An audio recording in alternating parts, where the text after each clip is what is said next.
May I come in, sir? आइए आइए आइए। Good morning, sir. Good morning, good morning. बैठिए बैठिए बैठिए बैठिए। शेखावत जी, Thank you very much, sir.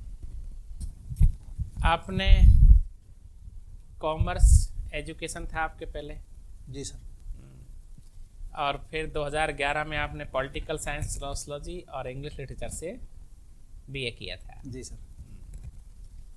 Commerce जब लिया था तो क्या इरादा था उस वक्त, क्या बनना चाहते थे? सर उस वक्त तो किसी कार्यालय के अंदर कहीं प्राइवेट जॉब कर लें और एक बाबू बन जाएं तो सामान मतलब ऐसे ही ले लिया और कुछ किसी मिल बड़े के जाए। पास में बैठ जाएंगे ये सोच करके ले लिया। अच्छा अच्छा, यूँ लग रहा था कि कॉमर्स लेने से नौकरियां मिलती है जल्दी में, जैसे हाँ। बैंक की है इस तरह की, है ना। फिर बाद आपने पॉलिटिकल साइंस, सोशियोलॉजी, ये जो बीए किया है, यहाँ आपने तय कर लिया था कि आपको प्रशासन में जाना है। आरएस बनने का कब सोचा?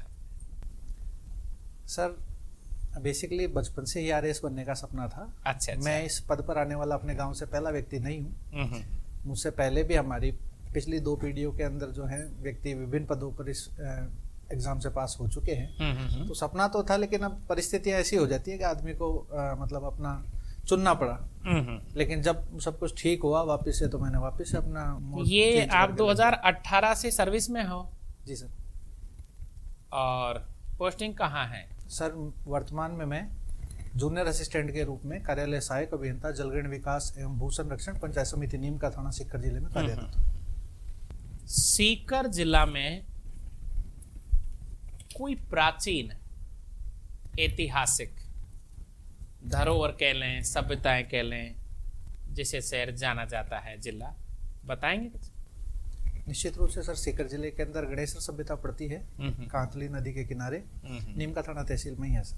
अच्छा अच्छा। और वहाँ कोई चौहानों का देवता है क्या? सीकर जिले में चौहानों की शाकंभरी माता का मंदिर बड़ा मंदिर माना जाता है।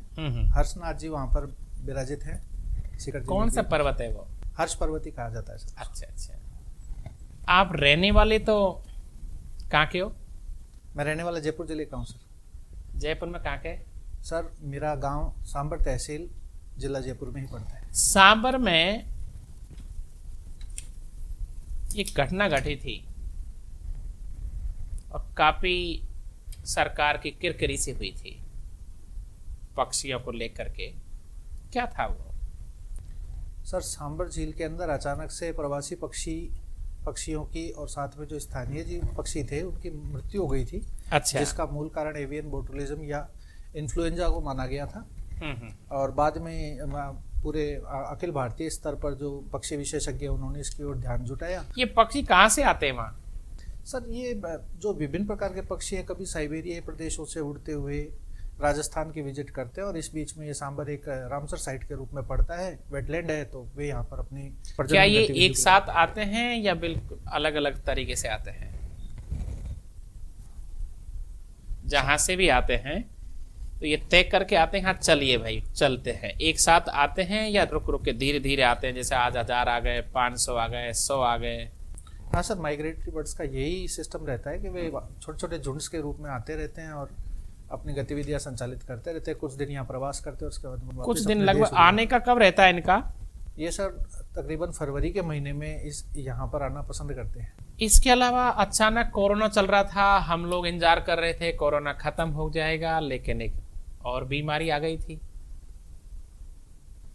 बीमारी बर्ड फ्लू है सर। वो कौन से जानवर, पक्षियों में आई थी? बर्ड फ्लू सर मुर्गियों में अचानक से पनपने लग गया, चारों तरफ खबरें, और फिर बाद में कौवों के अंदर सुनाई दिया कि ये वायरस फिर से कौवों के अंदर भी आई। हाँ, लेकिन वो ज्यादा मतलब बहुत जैसे उसे डर गए थे कि अब क्या आ गया, ये तो और भी खतरनाक आ गया, लेकिन वो हल हो गया है ना? जी सर। खेत का पानी खेत में, छत का पानी छत पर, ये क्या है? सर ये बेसिकली वाटरशेड की एक मूल अवधारणा है, जहां पर ज्यादा से ज्यादा जल संग्रहित करने के उद्देश्य से पानी को, जो जहां पर पानी बरसे उसको वहीं पर संग्रहित करने का लक्ष्य रखा जाता है। अगर खेत में बरसा है तो उसको उसी खेत में टांका, तड़ाई, नाडी, जोहड़ कुछ बना करके रोक दिया जाता है। और अगर घर के ऊपर बरसा हो तो उसे रेन वाटर हार्वेस्टिंग स्ट्रक्चर बना करके और भूमिगत रूप से किसी मुख्यमंत्री कुएं में जल स्वावलंबन योजना जो है, इसके बारे में बताएंगे आप? गत वसुंधरा सरकार के समय 2016 के अंदर उन्होंने मुख्यमंत्री जल स्वावलंबन अभियान नाम से एक जल ग्रहण परियोजना शुरू की, जिसके अंतर्गत 3 चरणों के अंतर्गत 23,000 गांवों का उन्होंने लक्ष्य रखा था, जिनमें से बहुत सारे गांव उन्होंने ट्रीट किए। और जो है अभी वह परियोजना का 4था चरण राजीव गांधी जल संचय योजना के नाम से चलाया जा रहा है। सिंचाई में बूंद बूंद पानी जो है, ये हमारे राजस्थान में कहाँ से लिया हमने? सर, ये हमने आंध्र प्रदेश से ये पद्धति अपनाई है। अच्छा, आंध्र प्रदेश में ये इस तरह आंध्र प्रदेश ने कहाँ से ली थी? ये भारत की है या हमने कहीं किसी दूसरे देश से ली? सर मुझे आइडिया नहीं है, मैं थोड़ा गैस करना चाहूंगा। हाँ, गैस करिए आराम से। सर, बूंद बूंद सिंचाई पद्धति संभवतः इजराइल से हमने प्राप्त बिल्कुल, की है। Very good. मुझे ये और बताइए आप, अभी यदि आप राजस्थान के या तो सिंचाई मंत्री हो या हम तो यूं कहें कि आप मुख्यमंत्री हो, तो राजस्थान की जो पानी की समस्या है, 2 पॉइंट ऐसे बताइए जिनसे समस्या हल हो जाए। कहाँ से लाओगे, कैसे करोगे?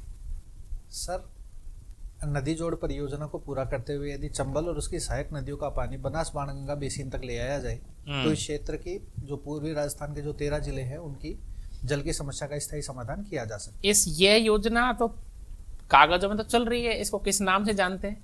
इसे पूर्वी राजस्थान नहर परियोजना के नाम से ही संबोधित किया जा रहा है सर। अच्छा, तो क्या चंबल हमारे पानी की प्यास को बुझा देगी? निश्चित रूप से सर, चंबल राजस्थान की सबसे बड़ी नदी है। अगर उसका जल हमारे सूखे क्षेत्रों को मिलेगा तो। और इधर ये जो अपना झुंझुनू है, सीकर वाला पार्ट है, यहाँ यमुना का पानी लाया जा सकता है क्या? हाँ सर, यहाँ पर भी यमुना के लिए DPR वगैरह जैसी चीजें बनवा करके भिजवाई जा चुकी हैं। अब स्वीकृति मिलते ही यमुना का पानी जो है वो सीकर और झुंझुनू जिलों को मिलने लगेगा। आपने शपथ ली और आप इस विभाग में पहले से नौकरी कर रहे हो और आपका मन है कि सबसे पहले मैं ये काम करूंगा, तो क्या आप चंबल को महत्व देंगे या यमुना को देंगे या माही को देंगे? सर, चंबल को ही दूंगा। चंबल को देंगे। ओके। आपने बताया कि सांभर जो है वो रामसर साइट है, तो ये रामसर साइट क्या होते हैं? सर, रामसर साइट्स जैव विविधता की दृष्टि से अत्यधिक महत्वपूर्ण वेटलैंड्स का एक मतलब अत्यधिक महत्वपूर्ण वेटलैंड्स को संरक्षित करने के लिए एक सम्मेलन हुआ था रामसर, ईरान शहर के अंदर। वहाँ से ये शब्द निकल करके आया और जो भी इस तरह की जैव विविधता की दृष्टि से इंपॉर्टेंट वेटलैंड्स है उन्हें रामसर साइट का दर्जा दे करके उनके संरक्षण के लिए अतिरिक्त प्रयास किए जाते हैं। अच्छा, राजस्थान में महिलाओं की स्थिति क्या है, इसके बारे में आप बताएंगे? सर, इतिहास को अगर कुछ समय के लिए इग्नोर किया जाए तो वर्तमान समय में राजस्थान में महिलाओं की स्थिति में बहुत अच्छा सुधार हमें देखने को मिलता है। वर्तमान में राजस्थान के अंतर्गत एक समय तो ऐसा भी आया जब राज्यपाल, मुख्यमंत्री, मुख्य सचिव, तीनों बड़े पद जो हैं वे महिलाओं के पास में थे। और इसके अलावा वर्तमान में भी महिलाएं जो हैं अनेक पदों पर अपना कार्य करते हुए और सही दिशा की ओर नेतृत्व प्रदान कर रही हैं। पंचायती राज के अंतर आप ले सकते हैं, आप जिला परिषदों में ले सकते हैं। पंचायती राज की संकल्पना कॉन्स्टिट्यूशन के किस आर्टिकल में की गई है? संविधान के पंचायतों के बारे में। पंचायतों के बारे में सर, ये कॉन्सेप्ट संविधान के अनुच्छेद 40 के अंतर्गत नीति निर्देशक तत्वों के अंतर्गत शामिल किया गया था। बाद में इसके तहत अनुच्छेद 243 पारित करके अनुच्छेद 243 के अंतर्गत इनको शामिल किया गया है। इस रिसेंटली समय में राजस्थान प्रशासनिक सेवा के कोई ऐसे अधिकारी रहे हैं कि जिनको हटा दिया गया, टर्मिनेट कर दिया गया? जी सर, रिसेंटली बोहरा साहब को उनके पद से बर्खास्त कर दिया गया है। तो उनमें किस आर्टिकल का यूज किया गया है? सर, यह उनके खिलाफ महिलाओं के साथ में उत्पीड़न का कोई कानून लगाते हुए उन्हें उनके पद से हटाया गया। नहीं, पद से हटाया गया है ये होता है कि विदाउट एनी रीजन। कॉन्स्टिट्यूशन का आर्टिकल कहता है, कोई आर्टिकल कहता है कि अगर नियोक्ता, जिसने नियुक्ति दी है, अगर वो चाहे तो बिना किसी रीजन, बिना किसी कारण बताए उसको बर्खास्त किया जा सकता है। और ये राजस्थान एडमिनिस्ट्रेटिव सेवा का पहला ऐसा केस है जिसमें उस आर्टिकल का यूज किया गया है। संविधान के अनुच्छेद 311 के तहत इस तरह के कृत्यों को अंजाम दिया जा सकता है। इसको आप किस रूप में देखते हैं? प्रशासनिक सेवाओं के क्षरण के रूप में देखते हैं क्या? सर मैं ये मानता हूँ कि जो प्रशासनिक सेवाएं हैं इनका संचालन दो प्रकार से किया जाना चाहिए। जैसे कुम्हार एक घड़े को संभालता है, बाहर से चोट भी करता है, अंदर हाथ भी डाल करके रखता है और उसे सहारा प्रदान करता है, वैसे ही प्रशासनिक अधिकारियों के ऊपर उन्हें कुछ अधिकार भी दिए गए, साथ ही साथ उनके कुछ दायित्व भी बताए गए। अब यदि व्यक्ति अपने अधिकारों के लिए किसी दूसरे के अधिकारों का हनन करेगा तो उनको इस तरीके से कंट्रोल किया जाना चाहिए। आपने अपने दोनों हाथ में रिंग्स पहनी हुई है। मैम क्या है ये? जेमस्टोन है क्या है? ये दोनों मेरे स्वर्गीय पिताजी की निशानी है। वैसे तो पुराने समय में जब उत्तराधिकार मिलता था तो कोई ताज या कुछ इस तरह की चीज़ें पहनाते थे। वर्तमान में मेरे पिताजी ने मुझे ये 2 रिंग्स पहनाई हैं जो वो पहनते थे। उनके तो अंगुलियों में आती थी, मेरी थोड़े हाथ बड़े हैं तो ये दोनों छोटी छोटी अंगुलियों में मैंने पहनी। नहीं, ये कौन सा नग है? मैं ये पूछना चाह रही थी, जो आपने पहना है ये क्या है? ये एक एमरल्ड है मैम, पन्ना जिसे कहा जाता है। तो राजस्थान में पन्ना का खनन होता है क्या? कहीं मिलता है पन्ना? मैम राजस्थान के अंतर्गत, दक्षिणी राजस्थान में उदयपुर बांसवाड़ा के अंतर्गत पन्ना की खोज तो की गई, लेकिन खनन संभवतः इस तरह का यहाँ पर नहीं होता। तो इंडिया में कहाँ होता है? मैम पन्ना मध्य प्रदेश इसी पन्ना उत्खनन के लिए बड़ा प्रसिद्ध है। घर घर औषधि योजना क्या है? राजस्थान सरकार द्वारा प्रारंभ की गई एक अद्भुत तरह की स्कीम है जिसके तहत प्रत्येक घर में गिलोय तुलसी के पौधे लगवा करके और हर घर के अंदर एक औषधि का जो इस्तेमाल होगा वह इम्यूनिटी बूस्टर के रूप में ये पौधे काम अचानक करेंगे। से कैसे आया दिमाग में? कुछ खास कारण, कुछ समय की ये जो भी बीमारी चल रही है इसकी वजह से, या पहले से ही ऐसा विचार था कि ये पारंपरिक पौधे जो कि औषधीय रूप में हैं इन्हें होना चाहिए घरों में? मैम तुलसी प्रारंभिक समय से ही हर घर की शोभा बढ़ाया करती थी। हर घर के अंतर्गत सुबह जब उठ करके और ठाकुर जी को चाय वगैरह पिलाते तो उसके अंदर थोड़ी सी तुलसी वगैरह अदरक वगैरह डाल करके और लीजिए ठाकुर जी चाय पीजिए, अलग ही सेवन हम ही करते थे।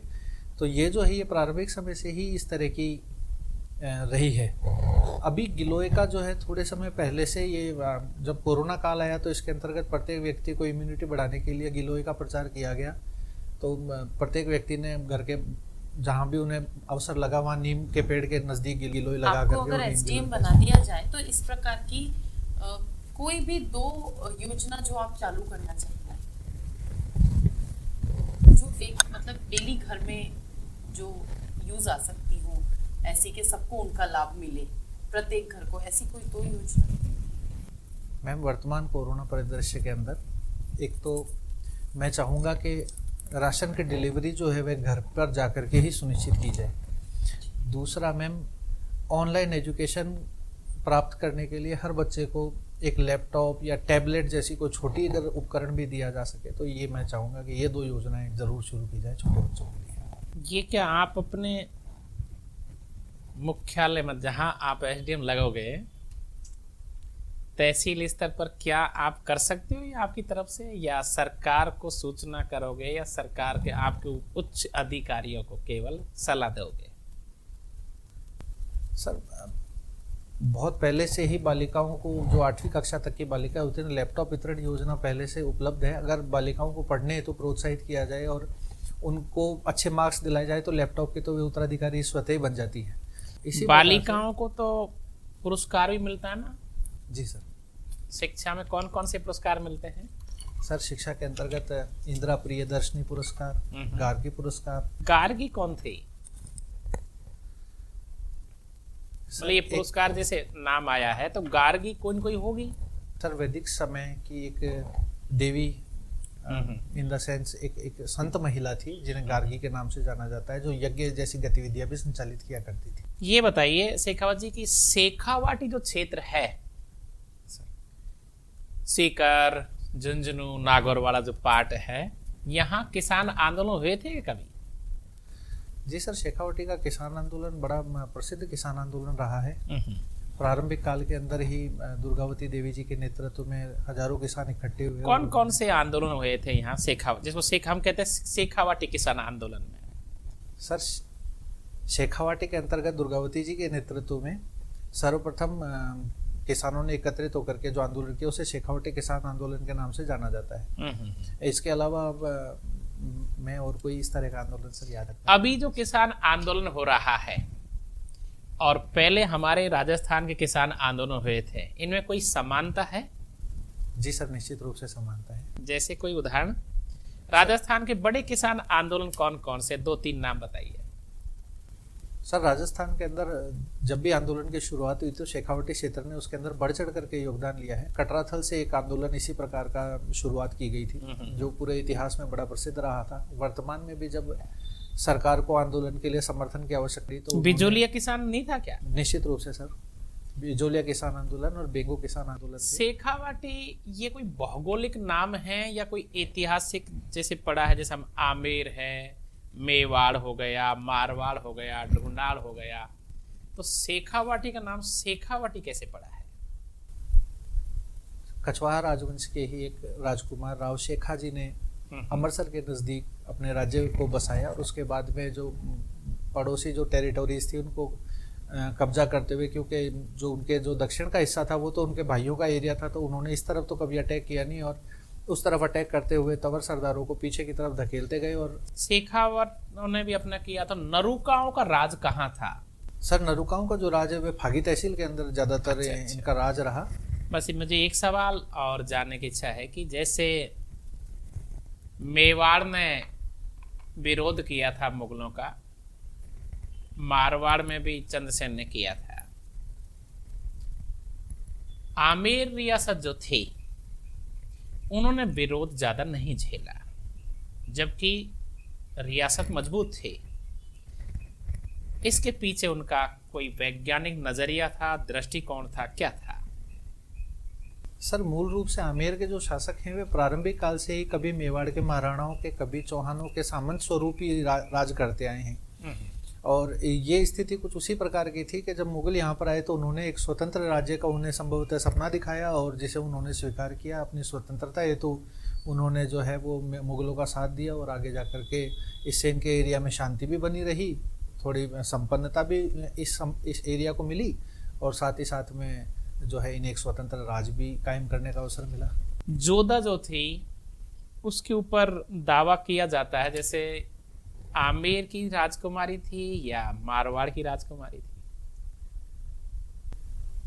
सर, मारवाड़ की राजकुमारी जोधाबाई का विवाह मानसिंह के मैं अकबर के साथ। हाँ, अकबर के साथ सर जोधाबाई का विवाह जो हुआ वह जयपुर की राजकुमारी, जिसे इतिहास में हरखूबाई के नाम से भी जाना जाता है। हरखूबाई के अलावा और कोई नाम? सर, इन्हें अकबर से शादी करने के बाद में मरियम उज़्ज़मानी के नाम से जाना गया। अच्छा। शेखावत जी, आप डायरी लिखते हैं डेली, किस प्रकार की लिखते हैं? सर, डायरी के अंतर्गत मैं अपने जो भी मेरे रोजमर्रा के अनुभव होते हैं उन्हें मैं दर्ज करता हूं और इन चीजों से आगे किस प्रकार की गतिविधियां संचालित होगी अगले दिन की प्लानिंग इसके अंदर दर्ज, मतलब प्लान, योजना बनाते हो? जी सर। ऐसी कोई डायरी नहीं लिखते हो जैसे कि भाई गांधी जी लिखा करते थे, या कोई आपकी भविष्य की कोई किताब बनानी हो आपको, आप सर मैंने आपके मन में ये हो कि मैं एसडीएम बनूंगा, फिर मैं तो कलेक्टर भी बनूंगा, बड़ा आदमी बनूंगा और मेरी कोई ऑटोबायोग्राफी हो? नहीं सर, इस तरह का तो मेरे कभी विचार नहीं आया। अच्छा। यद्यपि बीच के अंदर मैंने अपने बच्चों को संबोधित करते हुए कुछ पेज लिखना शुरू किया था, जिसके तो अंदर मैं आपके अपने तो मन बच्चों में से- ये रहता है कि प्लान होना चाहिए भाई, जैसे दिन का प्लान है, शाम की आपको लगा कुछ कड़वी चीज भी लिखते हो या फिर अच्छी चीज ही लिखते हो? नहीं सर, पॉजिटिव्स, नेगेटिव्स, जो बुरा कोई अनुभव हुआ तो आज वो बुरा अनुभव क्यों हुआ उसके ऊपर विचार करने का भी प्रयास करता हूँ और साथ ही साथ अगले दिन की प्लानिंग जो है वो इसके अंदर कर लेता हूँ ताकि कल इस तरह की- राजस्थान में सांबर के अलावा और नमक की झील कहाँ कहाँ है?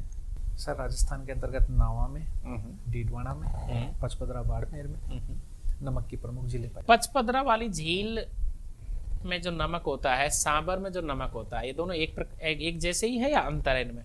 सर, सांबर का जो नमक है वह वह अपनी गुणवत्ता के लिए विश्व प्रसिद्ध रहा है, किंतु पचपदरा के अंदर जो वहाँ की खारवाल जाति वो मोरली झाड़ी से जो बॉक्स में के अंदर जो नमक बनाती है वो हैंडमेड होने के कारण अधिक शुद्ध माना जाता है।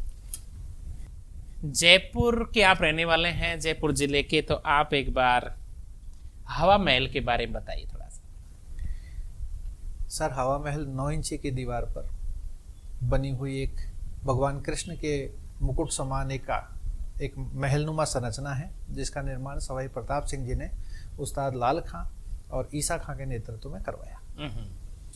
सर ये हवा महल 5 मंजिला इमारत है जिसे लाल मंदिर, विचित्र मंदिर, हवा मंदिर, प्रकाश मंदिर, रतन क्यों मंदिर बना, के नाम क्यों से। निर्माण हुआ था इसका? प्रताप सिंह जी की जितनी रानियां हैं और उनकी सखियां हैं वे जयपुर से निकलने वाली तीज और गणगौर की सवारियों को सुविधापूर्वक देख सके, इस हेतु इसका निर्माण करवाया गया था। और सरगासूली का निर्माण किसने करवाया? सरगासूली का निर्माण सर जयपुर के सवाई ईश्वरी सिंह ने करवाया। Thank you very much.